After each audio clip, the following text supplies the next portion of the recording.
Moto kwa kweli bado unawaka, moto unazidi kuwaka kwa kweli. Hii leo mapema kabisa Padri Kitima ameeleza kwa masikitiko makubwa sana. Naomba nirudie hapo. Padri Kitima ameeleza kwa masikitiko makubwa sana jinsi walivyokatazwa na askari polisi eti wasiwatibu watu waliohudhurika kwenye maandamano yaliyofanyika Oktoba 29.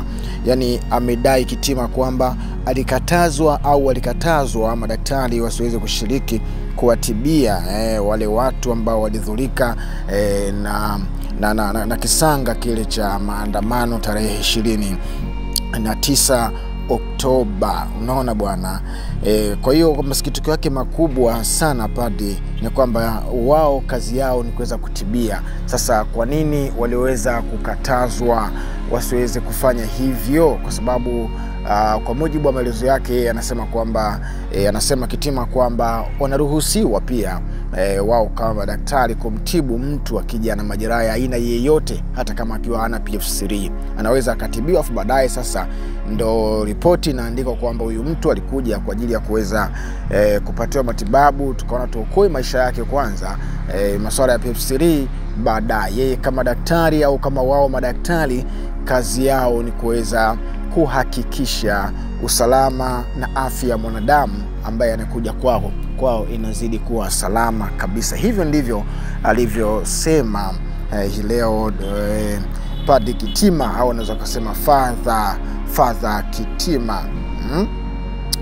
Basi aliendelea kwa kusema kwamba Kitili ameeleza kuwa tume iliyoundwa kuchunguza maandamano yaliyofanyika hiyo Oktoba 29, basi Kitimi ameiomba hiyo tume ije na takwimu ya kweli, sio wakae watengeneze takwimu ambayo haipo, kwa sababu Kitima amesema kwamba kwa yale ambayo yametokea yamekuwa ni yenye nguvu zaidi na yamekuwa yenye uwazi zaidi. Kwa hiyo hata kama wao wakija wakakaa na takwimu yao, kwa walete takwimu ambayo inayoeleweka, kama jinsi ambavyo walivyohesabu vituo vya mafuta, nyumba za watu binafsi na za serikali, majengo na vitu vingi vilivyotajwa vimeharibika kwa idadi ya kweli. Basi ameomba kwamba hiyo idadi ya hata kama kuna watu walipoteza maisha ya siku hiyo ije na idadi kamili. Kitima ameendelea kwa amesema kwamba tume ije na idadi ya watu waliofariki katika siku hiyo ya uchaguzi Oktoba 29, siku hiyo ambayo kulikuwa kuna maandamano makubwa sana.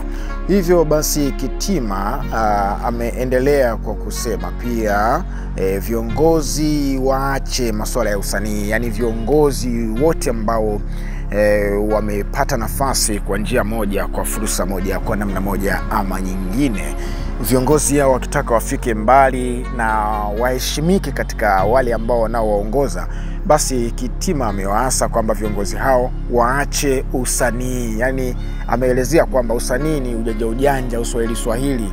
Kwa hiyo mwanasiasa ukishaanza kuitwa msanii basi unapoteza imani kubwa sana na heshima katika sehemu ambayo umepata mamlaka hayo, iwe mamlaka ya kitaifa, ya kiwilaya, ya kimkoa, ya kikata, ya kimtaa na vyote vile.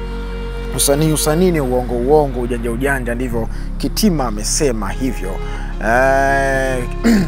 Kitima amesema kwamba viongozi wote ambao wako katika uongozi na ambao wanatarajiwa kufika au kuingia katika uongozi, wakiahidi ahadi zao basi watekeleze. Wakitekeleza ahadi, hakuna vurugu itakayotokea, hakuna maandamano, hakuna ubishi, hakuna jambo lolote lile ambalo litakalo kwenda kinyume. Ila kikubwa zaidi, wananchi wanachoka, inafikia wakati wanashindwa kufanya vitu kwa kutumia sasa mambo mazuri. Kwa hiyo ndivyo hivyo ameeleza yeye. Ni moja kati ya mengi ambayo ameyaeleza, lakini nimekuletea haya machache.